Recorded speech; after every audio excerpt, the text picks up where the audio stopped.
Entonces no se trata de hacer más o menos cosas contra nadie, se trata de ratificar una verdad, que es que haremos todo lo que esté en nuestra mano.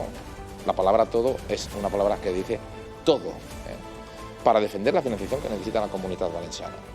Si se consuma estos anuncios un poco extraños que nos van diciendo a través de los medios de comunicación, a través de filtraciones, en el peor sentido posible, que es lo que parece que se está apuntando, pues nosotros consumaremos todas las acciones en todos los foros para defender los derechos sanitarios, los derechos sociales, los derechos educativos, porque de eso va la financiación. ¿Qué tal? Buenas noches. Bienvenidos. Son las declaraciones del presidente de la Generalitat Valenciana, Carlos Mazón, en torno a esa exigencia de la financiación que nos corresponde a los valencianos. Será, sin duda, uno de los temas más destacados de ese encuentro que mantendrá Mazón con el presidente del Gobierno, Pedro Sánchez, en Moncloa, aunque eso sí, parece que las expectativas de esa reunión no son muy positivas. Vamos a hablar de todo eso, de la agenda valenciana y también de dos temas que se cuelan en el inicio del curso político: el precio de la vivienda en Valencia y el tema de la inmigración, que ya es uno de los temas que más preocupan a los españoles según el CIS. Todo ello lo comentamos con nuestros analistas, hoy invitados en Ágora.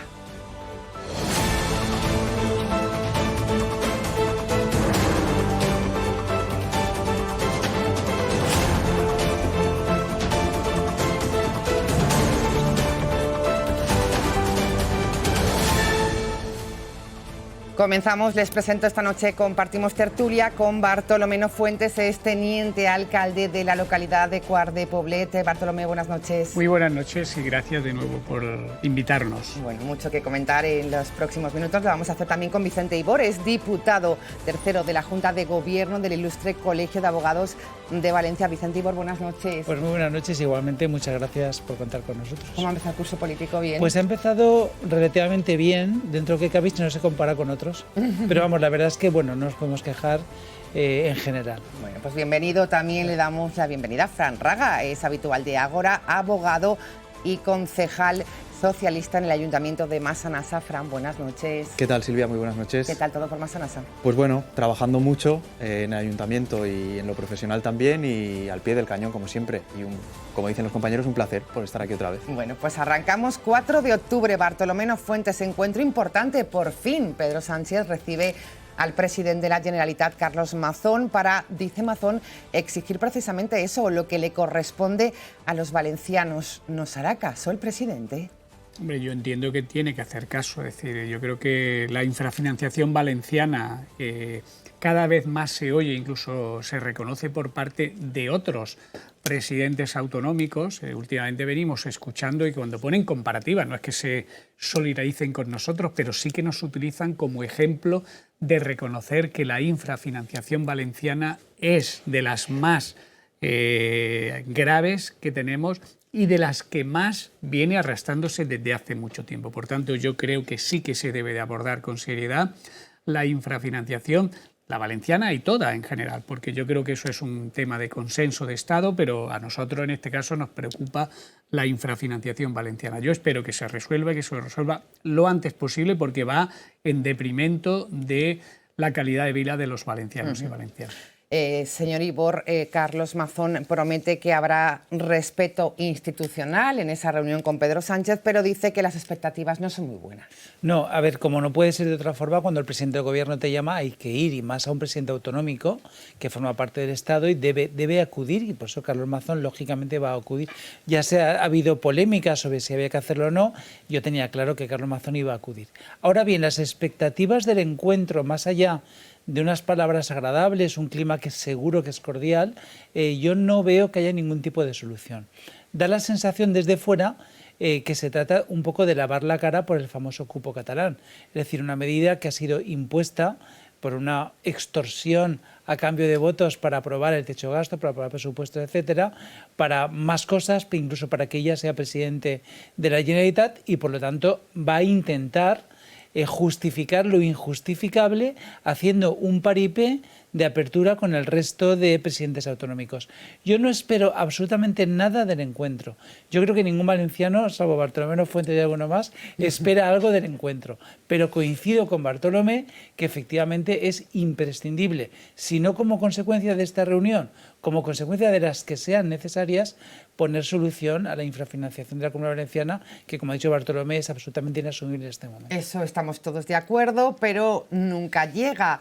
El cupo catalán se refería precisamente también Vicente Ibor. Fran Raga, ¿cómo se ve este encuentro y sobre todo el tema de la infrafinanciación? Pues evidentemente, como han apuntado tanto Bartolomé como Vicente, el tema de la infrafinanciación es un tema que venimos arrastrando desde hace, yo creo que décadas, y la Comunidad Valenciana es la peor financiada de todo el Estado, ¿no? Yo creo que es muy importante que el presidente de la Generalitat, Carlos Mazón, acuda a la llamada del presidente. Otros presidentes autonómicos de su mismo signo, como por ejemplo el de Andalucía, destacaban la importancia, ya no tanto por la institucionalidad que nunca se debe perder, que también, sino porque si por algo se ha caracterizado este gobierno, al menos en mi opinión, es, por ejemplo, tener una visión valenciana. Yo creo que muchas veces hablamos de cosas quizás un tanto etéreas, pero no bajamos al terreno práctico, ¿no? Por ejemplo, una cosa que los que somos de área metropolitana, o al menos de la zona más que tiene vías de tren, vemos todos los días, que es, por ejemplo, el soterramiento de las vías del tren a la entrada de Valencia. Una reivindicación histórica, yo desde que soy pequeñito me acuerdo de eso, que el gobierno de Pedro Sánchez ha puesto en marcha. Creo que son esas cosas las que demuestran que un gobierno tiene o no tiene voluntad. Es verdad que el momento político es muy complejo, es verdad que es muy tenso, pero yo creo que si por algo se ha caracterizado este gobierno, aparte de por también mirar por Valencia, que no significa no mirar por otras regiones, es por ser dialogante y por aceptar y reconocer, ¿no?, las injusticias que han pasado, por poner un ejemplo con lo de las vías del tren. Abríamos ahora con las declaraciones del presidente Carlos Mazón. Vamos a escucharlo de nuevo, su postura al respecto sobre esa infrafinanciación y sobre todo lo dejaba muy claro, las exigencias que va a haber por parte del gobierno valenciano. Pues nosotros consumaremos todas las acciones en todos los foros para defender los derechos sanitarios, los derechos sociales, los derechos educativos, porque de eso va la financiación. Cuando si tú me preguntas, ¿van a salir mañana ustedes a la calle? Oye, lo que vamos a hacer es todo lo que convenga a la comunidad valenciana, buscando la igualdad. Es que hay una gran diferencia, que nosotros no estamos buscando el privilegio, nosotros no estamos buscando el cuarto oscuro de los chantajes. Nosotros no queremos ser más que nadie, nunca lo hemos querido, porque además creo que eso genera desigualdades que a la larga no son buenas para nadie. Pero no estamos dispuestos ni a ser menos que nadie, ni a que pase otro día más sin que lo seamos, ¿no? Las fuerzas políticas, las fuerzas sindicales, las fuerzas empresariales, varias veces hemos convocado a la gente a manifestaciones públicas para decir un basta ya. Basta ya, no queremos ser menos que nadie. Bartolomé Fuentes, en referencia a Cataluña, lógicamente. No, por supuesto. Lo que pasa es que aquí tenemos yo creo que tenemos que ser serios desde el principio, de cuando hablamos de la financiación autonómica.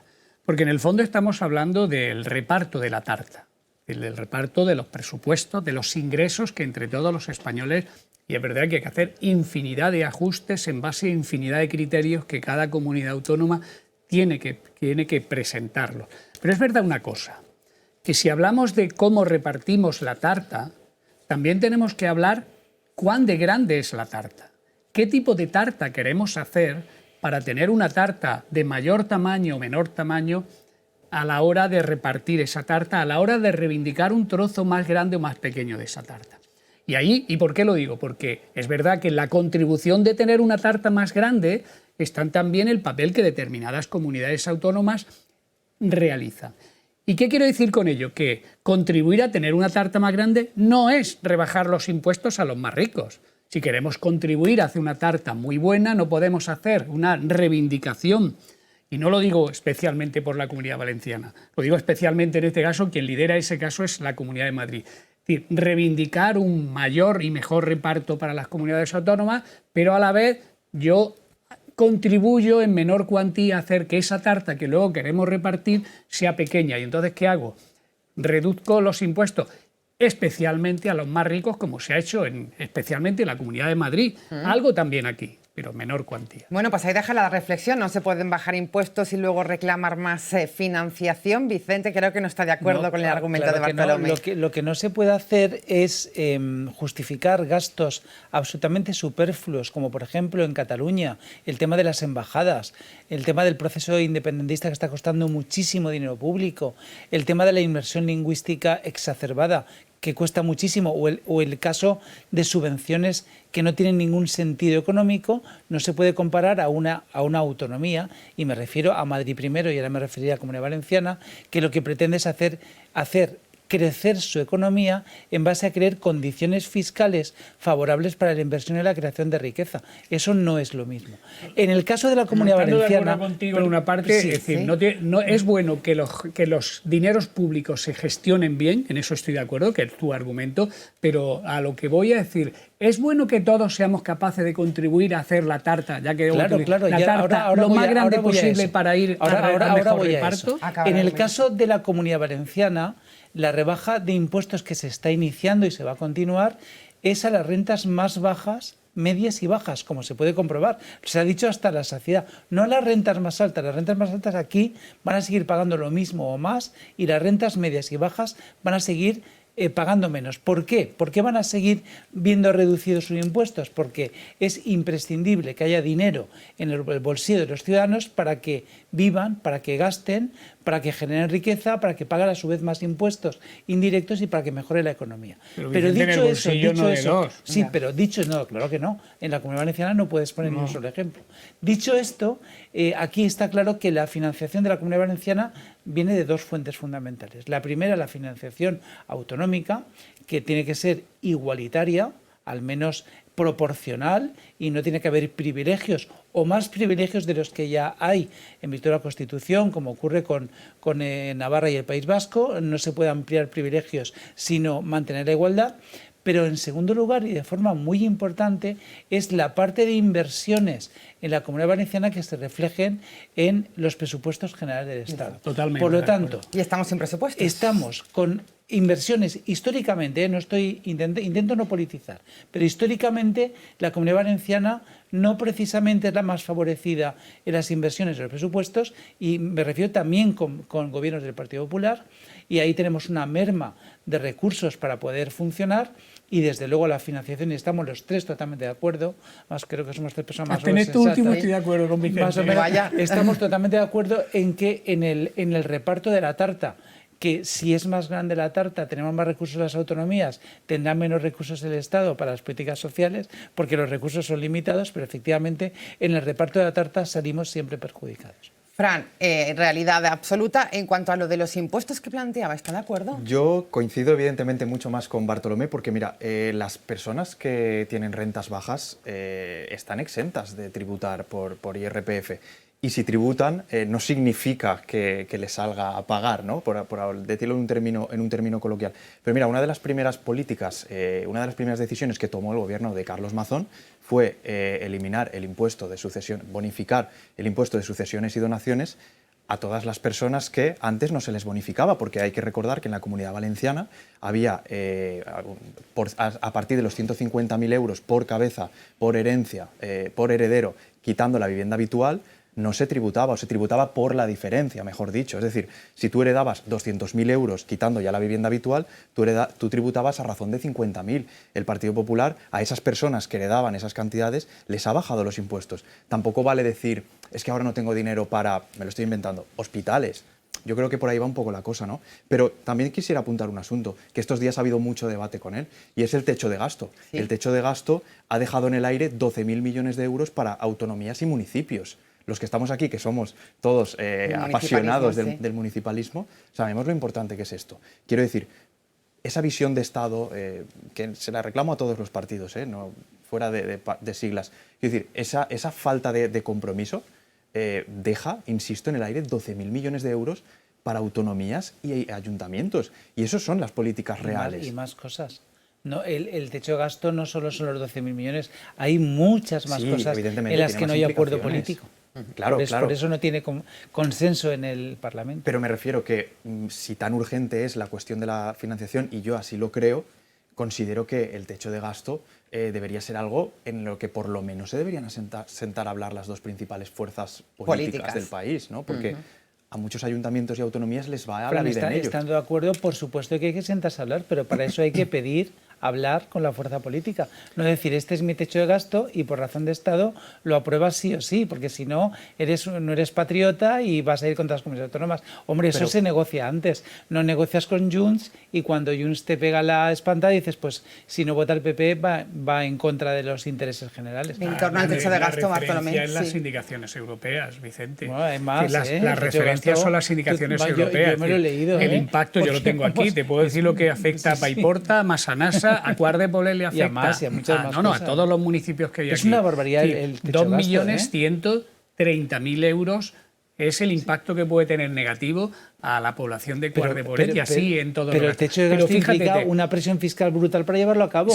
Si no es imposible. Sí, pero espera, es que hay una cosa más. Es decir, el problema es que el Partido Popular en este caso no es consciente, es un poco contradictorio con la estrategia. La estrategia del Partido Popular, lógicamente, es derribar al Gobierno central. Con la posición esta de no votar a favor del techo de gasto, a quien realmente derriba es a los municipios y a las comunidades autónomas, porque lo que le da es 12.000 millones de euros más al Estado, es decir, a quien está al frente hoy, que es Pedro Sánchez. Por tanto, en su estrategia... Los socios que mantienen el Gobierno, el Gobierno tiene unos socios al margen de los socios. Mira, en lo que es la arquitectura parlamentaria, cada uno tenemos nuestro socio, es decir, vamos a ser claros, es decir, a nosotros nos gusta ir de la mano de Chum a la hora de construir una arquitectura parlamentaria, ¿no? Como me imagino que a vosotros nos ha gustado tener que ir de la mano de Vox en algunas comunidades autónomas. Yo he visto cómo, y además me ha alegrado, como ayer, en el Parlamento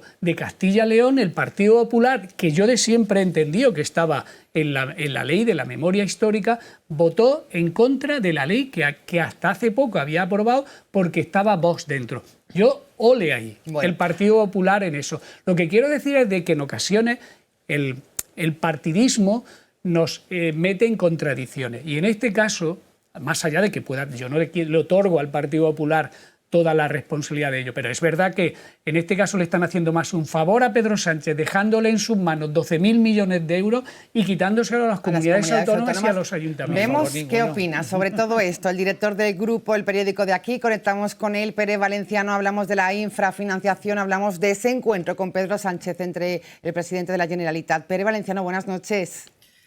¿Qué tal? Buenas noches. ¿Cómo va todo? Muy bien, ¿y vosotros? Muy bien, encantada de saludarte. Es igualmente uno de los temas. Qué joven está. Está muy joven también, sí. Estás muy joven, me dicen por aquí en mesa. Tenía que gracias, no os había oído. Decía... Sí, tengo 15 años, ya lo sabéis. Decía que es un tema que se cuela en este inicio del curso político. ¿Cómo se ve, Pere Valenciano, otra vez el tema de la infrafinanciación y qué puede pasar en ese encuentro? A ver, lo que vamos a ver es mucha propaganda, mucho postureo, mucha reivindicación por todas las partes, pero yo lo que quiero son resultados. Llevamos 10 años de un gravísimo problema, pero las ventajas que tienen otras comunidades autónomas, las llamadas históricas, entre las que nos encontramos la valenciana, esas ventajas que tienen otros, como los catalanes y los vascos, por muchas razones, por el peso específico de sus partidos nacionalistas, no lo hemos tenido nunca los valencianos. Y por lo tanto durante una discriminación en el conjunto de España durante toda la democracia. Por tanto, esperanzas, viendo el histórico de estos 50 años de democracia, pues no tengo muchas, pero espero que en algún momento PP y PSOE, si se ponen de acuerdo, los valencianos se nos haga justicia. ¿Cree que ese escenario puede ocurrir, sobre todo ahora con ese cupo a Cataluña que decía Vicente Ibor que se tiene que producir por lo pactado? Yo deseo que haya una buena noticia para la Comunidad Valenciana, porque si es bueno para la Comunidad Valenciana, es bueno para España. Lo que no está claro es que lo que nos venden como que es bueno para España sea bueno para la Comunidad Valenciana. Por el histórico de estos 50 años, soy pesimista. Si me equivoco y es una gran noticia y se produce un milagro que es bueno para todos, pero en especial para los valencianos, que es la comunidad peor financiada de España. Y esto implica menos dinero para educación, menos dinero para sanidad, menos dinero para invertir en infraestructuras y, por ejemplo, algo tan básico que afecta a autónomos, pymes, especialmente, que es que las administraciones públicas paguen a los proveedores mucho más tarde. La Generalitat Valenciana, y además la Generalitat, si tiene un problema de liquidez o de falta de financiación, irradia todo el sistema a las diputaciones, a los ayuntamientos y, por tanto, a todo el tejido social y productivo. Yo soy pesimista y si se produce el milagro, pues diré me equivoqué y viva la Pepa. No sé si alguien quiere, Mersa, decir algo a Pere de su argumento. Bueno, yo que lo comparto totalmente, que efectivamente estamos hablando de que es un problema histórico que viene sin estar resuelto por ninguno de los gobiernos que hemos tenido en Madrid. Lo único es que Pere lo vincula con la falta de un partido nacionalista fuerte. Y yo ahí disiento, porque nosotros tenemos a Compromís en el Congreso de los Diputados que hace seguidismo absolutamente de Sánchez sin pedir nada a cambio. No es como los partidos catalanes o vascos, es que Compromís no está ejerciendo de partido nacionalista. Los demás partidos que tienen un ámbito nacional, pues tienen otras cortapisas y otras cosas que les impiden actuar, pero por ejemplo Compromís para mí es el gran fracaso de la política de esta legislatura. Sí, Pere, ¿está de acuerdo con el papel que no ha hecho en este sentido Compromís? Sí, hay gente maravillosa en Compromís, lo digo para que antes que me masacren algunos líderes de Compromís, y sobre todo en el municipalismo.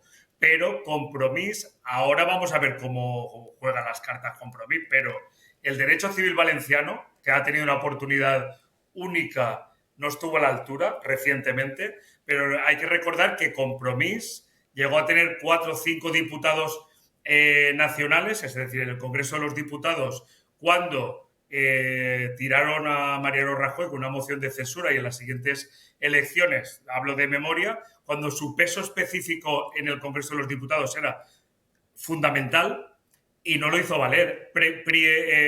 Prevaleció más la ideología de izquierdas de una parte de Compromís sobre la nacionalista de defensa de los intereses sociales y económicos. Y cuando hablamos de intereses económicos, tanto que en esa época estaba Mónica Oltra como una de las jefas visibles de Compromís, si hay dinerito, hay también recursos para lo social. Si no hay dinerito, tampoco hay ni para las residencias, la educación, etcétera, etcétera. Por lo tanto, cuando hablamos, no es que lo del dinero, pues lo del dinero lo es todo. Sin dinero no tenemos ni lo más básico. Entre ellos, educación, entre ellos, infraestructuras y sanidad, por ejemplo. Muy bien, pues queda clara la postura. Pere Valenciano, gracias por asomarse a esta ventana llamada ahora desde la redacción del grupo El Periódico de Aquí. Un abrazo. A la próxima conexión, en lugar de 15, voy a aparentar ya 10 años.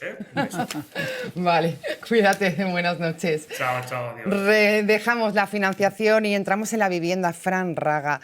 Empieza a ser uno de los temas que más preocupan. Por cierto, no sé si la han leído, la cátedra que daba a conocer esta semana la Universidad Politécnica de Valencia califica de alarmante la situación actual de la vivienda en la capital valenciana y alerta de que el crecimiento demográfico de la ciudad va a agravar el desafío habitacional y la brecha en el acceso a la vivienda.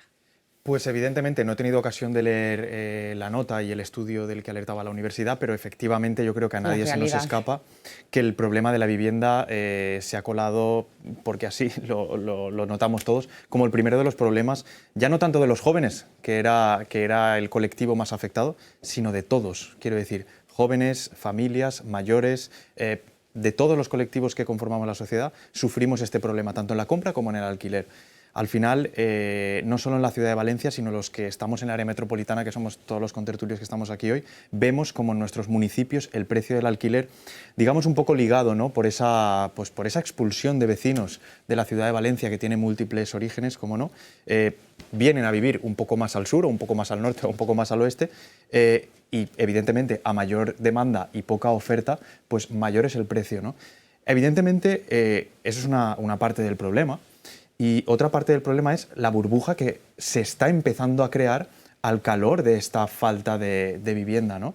Estamos viendo como cada vez más profesionalmente nos llegan casos de personas que han recibido pues, la típica notificación de que le suben el doble el alquiler o en casos más graves el triple, o que ahora de repente el piso lo necesitan los propietarios para sus hijos. ¿Qué hacer ante estas situaciones? Y nos encontramos ante situaciones realmente descorazoradoras y muy complicadas, ¿no?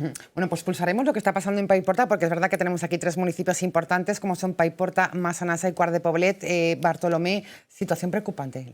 Situaciones muy preocupantes. Está en la agenda política, pero no está en la agenda política del Valencia o Valencia provincia o Comunidad Valenciana, ni tan siquiera está solo en una agenda política nacional. Es que está en la agenda política de centro y sur de Europa.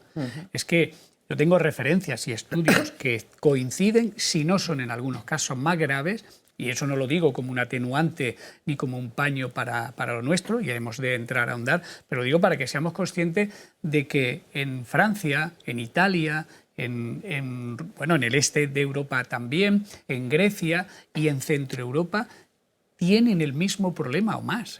Hay ejemplos donde se está viviendo en un país y trabajando en el otro, en aquellos que son fronterizos por la diferencia de alquileres que hay. Hablamos de alquileres de 3.000 euros. Hablamos de alquileres de 3.000 euros. Ejemplos que podría contar.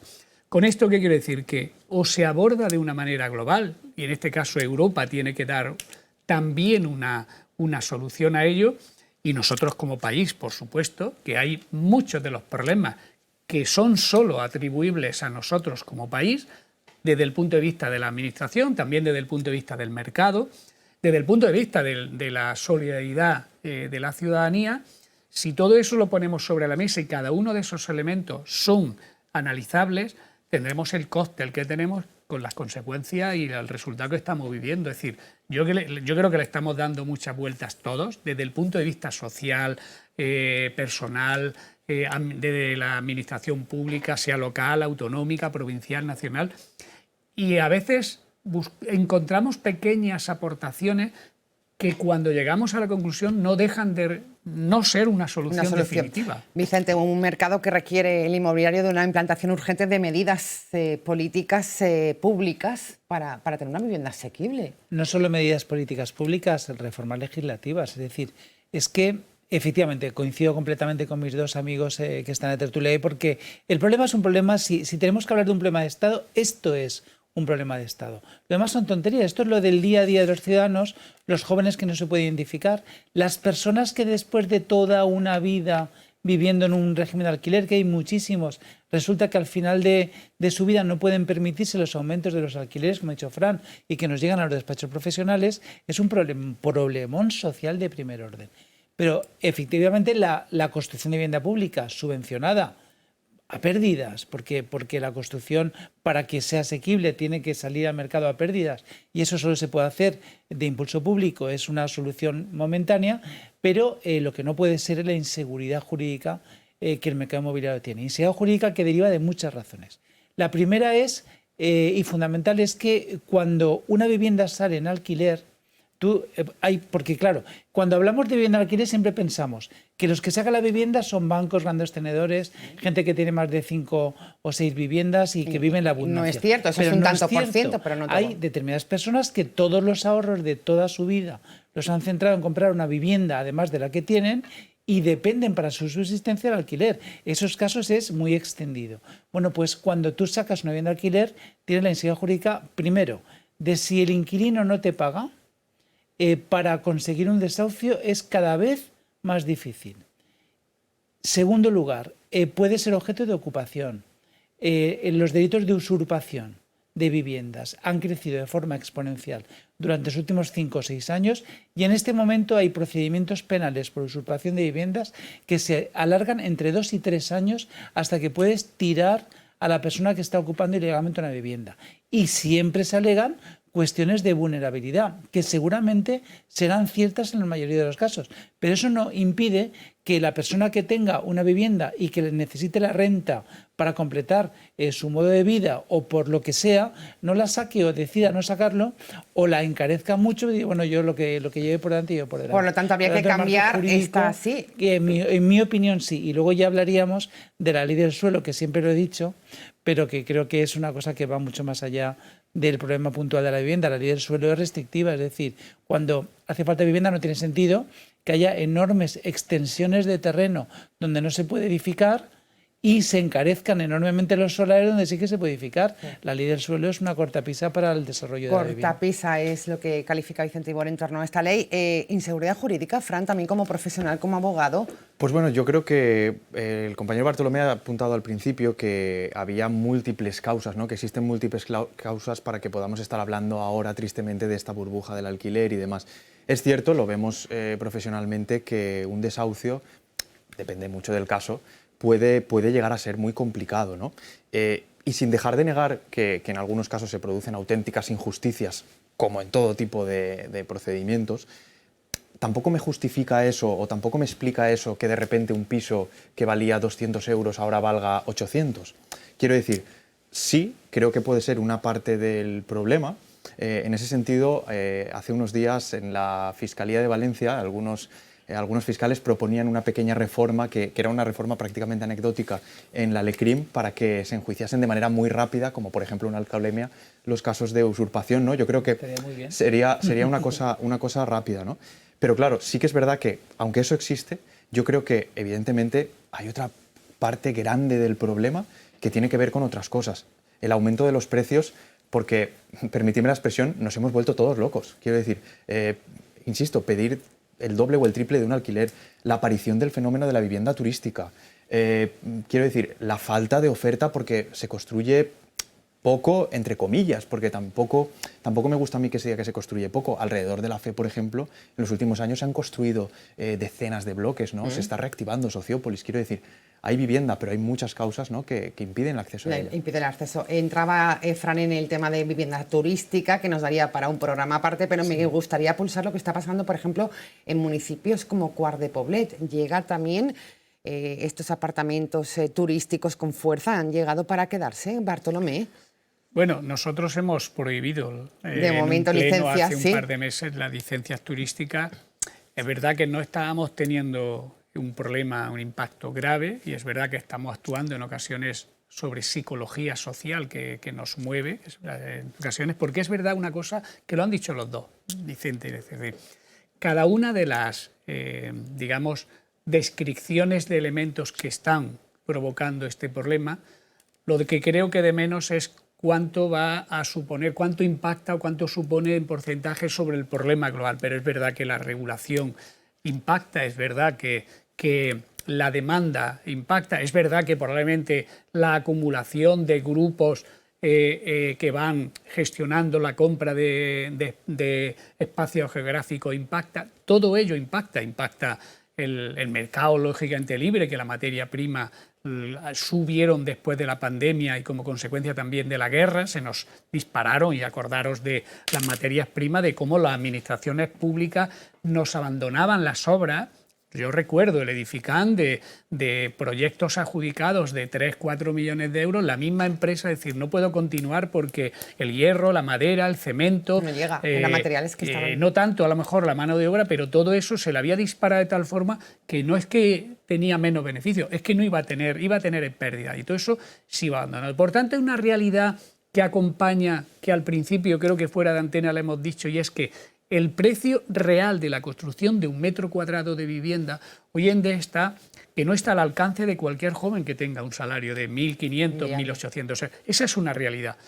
Otra realidad que hay que aportar, y es que, bueno, como país hace tiempo que perdimos esa inversión que se tenía que haber hecho, y que por tanto probablemente si llevásemos 20 años construyendo vivienda social, tendríamos un parque de vivienda que estaría en el mercado. Y cada una de esas cosas que estamos viviendo, la regulación jurídica, la regulación en el precio que se suelo. pueda. La ley del suelo, que es verdad que a veces la repercusión del solar en el precio final de una vivienda, había un momento donde ha sido del 25 al 30%. Eso es inasumible por parte incluso de las constructoras. Por tanto, hay tantos elementos que, con independencia del porcentaje que tenga cada uno de ellos, es que o se ve de una forma global y tiene difícil solución. Difícil solución. ¿Qué está pasando en Paiporta, por ejemplo, Vicente, en torno En a pisos Paiporta, turísticos? el ayuntamiento, con unanimidad de todos los grupos políticos, también ha suspendido el otorgamiento de licencias de viviendas turísticas, que había habido un aluvión, no sé en Guardepolet, pero un aluvión de vivienda turística en Paiporta, porque es una población muy cercana a muy Valencia, amable, con metro, que se vive bien, mucha calidad de vida, con un metro que en 12 minutos te deja en la calle Colón, y lógicamente es un caramelito para hacer viviendas turísticas. Se ha suspendido con buen criterio durante un año a la espera de a ver qué ocurre, pero eso es un problema muy grave, porque la vivienda turística lo que hace es encarecer la otra vivienda, o al menos detraer inmuebles para dedicarlo a viviendas de uso habitual, porque es mucho más rentable para el propietario alquilarlo 3 meses al año una vivienda turística que 12 meses al año una vivienda para primera vivienda. Totalmente Evidentemente, de acuerdo. Yo creo que lo hemos hecho así, creo Pero que en el casi fondo todos ocurren en torno a estaremos de acuerdo en que no dejamos de contribuir a que el resto de las viviendas que estén en el mercado, que en oferta turística, va a haber más demanda porque hay menos oferta y por tanto va a subir de precio también. Estamos Sí, pero entonces ya tienen que contribuyendo. competir con los hoteles, Claro. y además, si suben tanto de precio que no puedes competir con un hotel, pues también se irá perdiendo, creo yo, la burbuja. Bueno, eso Es está es pasando complejo, muy en complejo. Paiporta, Guardepolet, también en Massanassa, pisos turísticos. ¿Se han suspendido Pues- las licencias también? Pues de momento no, Silvia. A diferencia de lo que ha pasado en Paiporta, nosotros como Grupo Socialista antes de verano presentamos una moción para imitar a Paiporta y a municipios colindantes como por ejemplo Alfafar. Nuestro grupo, el Partido Socialista, se planteaba una doble... O sea, nos planteábamos que las viviendas turísticas que ya empiezan a florecer allí, de un mes a otro es un degoteo constante, 1, 2, 3 al mes o así. Tenemos muchos proyectos, tenemos algunas licencias que están solicitadas, pero nos planteaban 2 problemas. Uno era evidentemente que detraía viviendas de la oferta, ¿no? Pero otro, muy importante, es el de la convivencia. Nadie quiere tener un piso turístico en su escalera. Quiero decir, las personas, mira que nuestros municipios son bonitos y dignos de visitar, Sí. pero las personas que a lo mejor vienen al área metropolitana a pasar unos días, quizás podemos estar hablando de una despedida de soltero o de soltera, de un fin de curso. Eso, por ejemplo, en Alfafar se detectó que generaba algunos problemas de convivencia, que las policías locales se sobresaturaban de un grupo de, no sé, belgas que venían de fiesta a una vivienda de una zona tranquila, urbana y demás. Nosotros lo propusimos en el Pleno, el Partido Popular votó en contra, pero, no sé si me estoy adelantando, ya nos han comunicado que en la próxima y inminente modificación del Plan General de Ordenación Urbana se va a aceptar nuestra idea. Y aunque nosotros no hablábamos de una prohibición total, hablábamos de una suspensión de licencias durante un año a fin de estudiar y demás, se está trabajando ya en la línea de prohibir también en Massanassa la vivienda turística, por estos 2 motivos, el de la convivencia y el del encarecimiento. Bueno, pues es un poco la ola que está pasando en muchos municipios por acciones llevadas también a cabo en Valencia. En Cuart se suspende de momento sin fecha, un año. Sin fecha, sí, sin es fecha. una modificación del plan general también. Bueno, pues así están las cosas en vivienda. Seguiremos, yo creo que hablando y mucho sobre ello, porque va a ser uno de los temas que en el curso político se va a comentar. Por cierto, ¿se han adherido sus municipios al Plan Vive de Comunidad Valenciana de Mazón? Bueno, yo creo que sí. Yo es que no Sí. estoy en el ayuntamiento, pero... Claro, es por lo verdad, que le sí hablo creo como que- Paiporta, Creo que pero sí. es cierto. Sí, es cierto. creo que estaba en el listado Paiporta también, de Massanassa municipios y adheridos. Guardepolet. Bueno, veremos también los frutos de ese Plan Vive. Entramos en el tema de la inmigración, otro de los temas que se cuelan en el inicio del curso político, y se lo decíamos al principio, según el barómetro del CIS de septiembre, la inmigración es la mayor preocupación de los ciudadanos, incluso por encima del paro. Este era el rifirrafe que mantenían recientemente en el Congreso Santiago Abascal y el presidente del Gobierno, Pedro Sánchez. Usted ha empleado 3.000 millones de euros de los españoles, que no sobran a los españoles, para atender a 57.000 ilegales que entraron en España en el año 2023. Y esto que sepamos o que ustedes reconozcan. Ustedes lanzan un mensaje peligrosísimo a los 4 vientos. Vengan ilegalmente a España, que Sánchez les pagará el alojamiento, Sánchez les pagará la manutención, les pagará el alojamiento y les pagará los viajes con dinero de todos los españoles. A usted le sobran los insultos y le faltan las ideas. Le sobra la xenofobia y le falta la humanidad. Esta es la cuestión. Miren, los mismos que en otros lares hablan de construir muros, incluso alertan de que los migrantes comen perros y gatos y mascotas, son los que aquí proponen lo que usted propone. ¿Qué propone usted, señoría, para controlar la migración irregular? Mandar fragatas contra los cayucos. Crear crisis institucionales y diplomáticas con aquellos países de origen y de tránsito que están colaborando precisamente con el Gobierno de España en luchar contra esas mafias que trafican con seres humanos. O proponer las deportaciones masivas, esas deportaciones que comparten con el señor Feijóo y con el señor Tellado y con el Grupo Parlamentario Popular, ¿no? Bueno, pues ahí se me cayó. Sí. Así se vivió en el Congreso de los Diputados. Empiezo por Fran, porque además es abogado especialista precisamente en casos de inmigración. Hemos vivido un verano intenso con esto. Pues sí, la verdad, Silvia, y estoy muy agradecido de poder tener un altavoz para desmitificar alguno de estos argumentos, por llamarlo de alguna manera, que desde cierto sector de la política de la extrema derecha se lanzan. Mira, en España, alrededor del 13% de la población es de origen migrante. Hay cerca de 3 millones de musulmanes. Mira, si solo el 10% de esos 3 millones, que son un poco el colectivo que está más en la picota, si solo el 10% de esos 3 millones fuesen la mitad de delincuentes de lo que dice el señor Abascal, aquí no podríamos ni vivir. Lo que hay que explicarle a la gente es que el porcentaje de migrantes que están en sectores como el turismo, la hostelería, la construcción, es muy superior al porcentaje de migrantes total de la población. Lo que hay que explicarle a la gente es que hay sectores que necesitan de estas personas, aparte de la cuestión humanitaria, por supuesto, pero es que yo niego la inmensa mayoría de personas migrantes, sea cual sea su origen, sea cual sea su religión, son personas decentes que han venido a nuestro país de la misma manera que nos íbamos los españoles, o han venido como han podido para ganarse la vida y trabajar y, ojo, ayudarnos a hacer un país mejor. En ese sentido, estos días se está hablando ya de poner en marcha la ILP por la regularización masiva, que va a permitir que alrededor de 500.000 de personas que actualmente están en la economía sumergida, porque no hay otra manera, se incorporen al sistema y empiecen a tributar y empiecen a ayudar a la seguridad social, empiecen a acceder al crédito, empiecen a comprar y puedan ayudar, claro que sí, a hacer también país, aportar, ¿no? Bueno, pues es la postura de Fran, muy implicado en esto, Vicente, sí, Igor. Vamos a ver, tú está hablando, Fran, de la inmigración legal. Sí, claro. La inmigración legal que puede trabajar en los campos, en la construcción. Yo creo que hay consenso en todas las fuerzas políticas que es imprescindible y viene a ganarse la vida. La inmigración ilegal es diferente. La inmigración ilegal hay que ser conscientes que es un problema, porque si no somos conscientes que es un problema, no podemos resolverlo. Ahora, la postura, en este caso, del Partido Popular y Vox es totalmente diferente. ¿Qué hacemos con un inmigrante que porque necesita sobrevivir o huir de una situación de precariedad absoluta cruza la frontera de forma ilegal? Es la gran diferencia. Nosotros creemos que hay que darle asistencia, atenderle, darle educación, darle asistencia sanitaria, cueste lo que cueste, porque es por humanidad, porque los derechos humanos son de todos. Ahora, con la precaución de que en la medida de lo posible, cuando el expediente administrativo lo permita, pues sabe que será expulsado del país porque está en una situación ilegal o será regularizada su situación si se dan las condiciones necesarias para ello. Pero hay que atenderlos y sobre todo a los menores. Esa es la gran diferencia. Ahora bien, ¿cuál es el problema real? El problema real es que, como decía Fran, hay un 13% de la población que es migrante. Pero la población reclusa de migrantes es del 35%. ¿Eso qué quiere decir? Que en proporción, y esto es estadística, hay más delitos cometidos por personas extranjeras en España que por personas nacionales. Claro. En proporción. ¿Por qué? Seguramente por necesidad.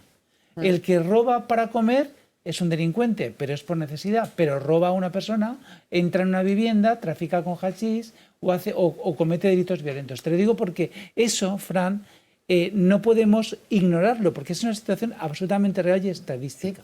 A partir de ahí divergemos en la posible solución. Pero fíjate, Vicente, al final Evidentemente no podemos caer en el infantilismo de pensar que como todo fenómeno social, la migración pues no genera algunos problemas. Claro que sí, tenemos que trabajar para evitar el gueto, tenemos que trabajar para garantizar la integración y demás. Pero claro, tú me ponías, por ejemplo, el ejemplo del porcentaje de población reclusa. ¿Sí? ¿Por qué no me pones, por ejemplo, el ejemplo del porcentaje? Quiero decir, la población de origen migrante supone un 13% de la población total española.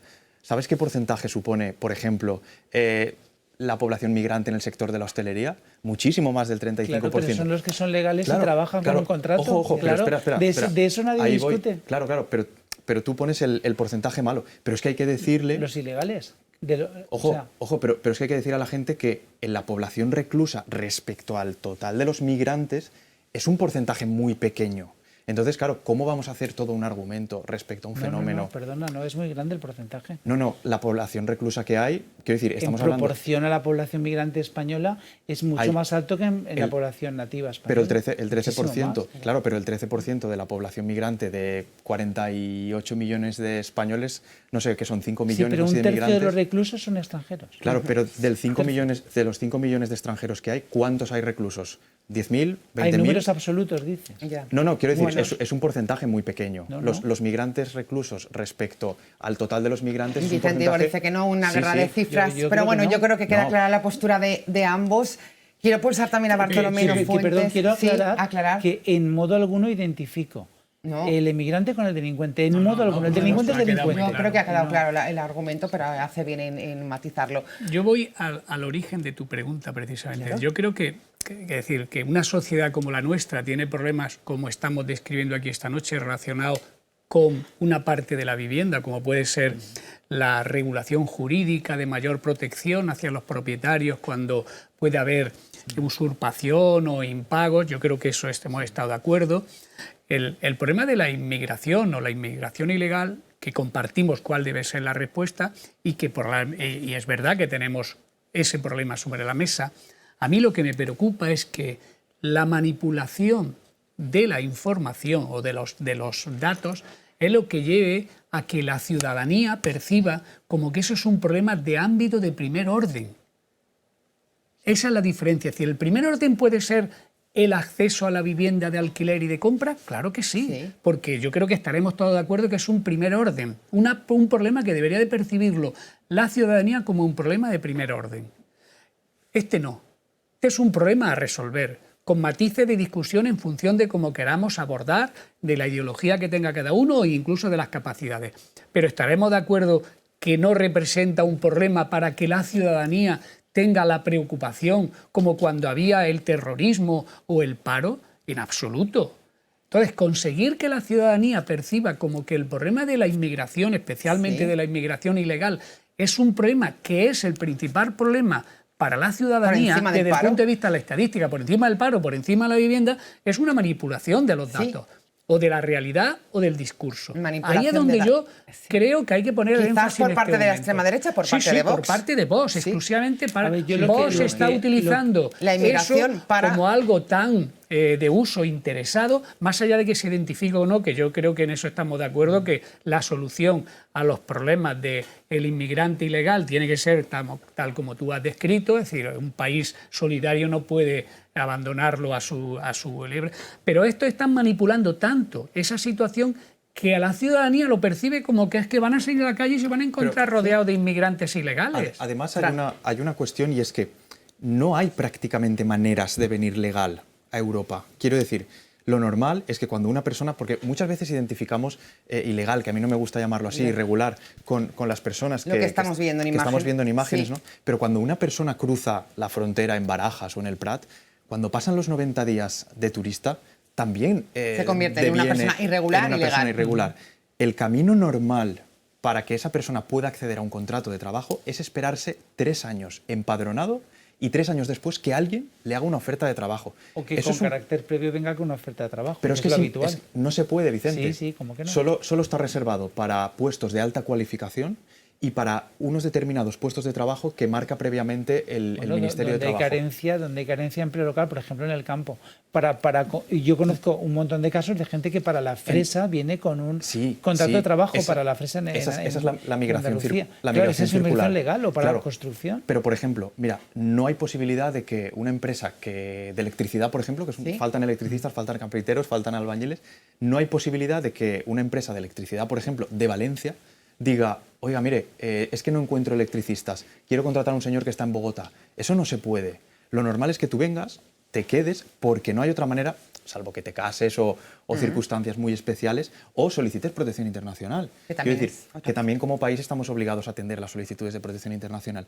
Quiero decir, es que muchas veces la gente cae un poco en ese pensamiento de decir, es que no vienen con un contrato de trabajo.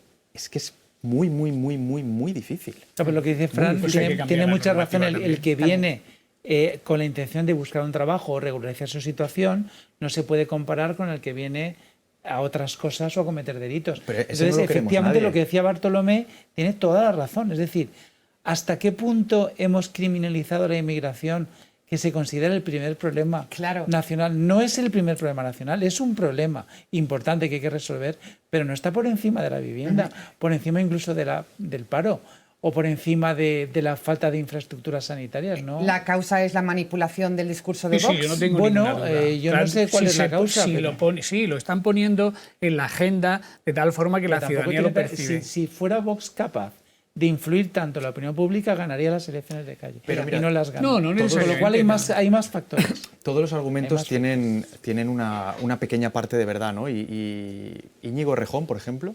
que es un político que creo que no coincido, no representa a ninguno de los que estaba aquí, decía una cosa muy interesante, y es que la extrema derecha identifica problemas reales y le aplica soluciones ultras, ¿no? Hoy en día, con esto, estamos viendo constantemente un señor supuestamente africano que ha robado un bolso en las Ramblas, pero no estamos viendo que hay otros miles de africanos que están por seguir con el ejemplo catalán, en los campos de Lleida recogiendo la fresa. Es que no hay ni un español cogiendo la fruta de hueso y tal. Pero con contrato, esos son con contratos que no se pueden equiparar. Algún día todos esos que están hoy en día con contratos fueron irregulares. Algún día fueron irregulares. O entraron para ser contratados, como hacíamos los españoles en la vendimia. Todos fueron irregulares. Bueno, todos no. Te aseguro que no. Lo que tenemos que ser todos contundentes es cuando pasan cosas como lo que ha pasado en el Ayuntamiento de Paiporta.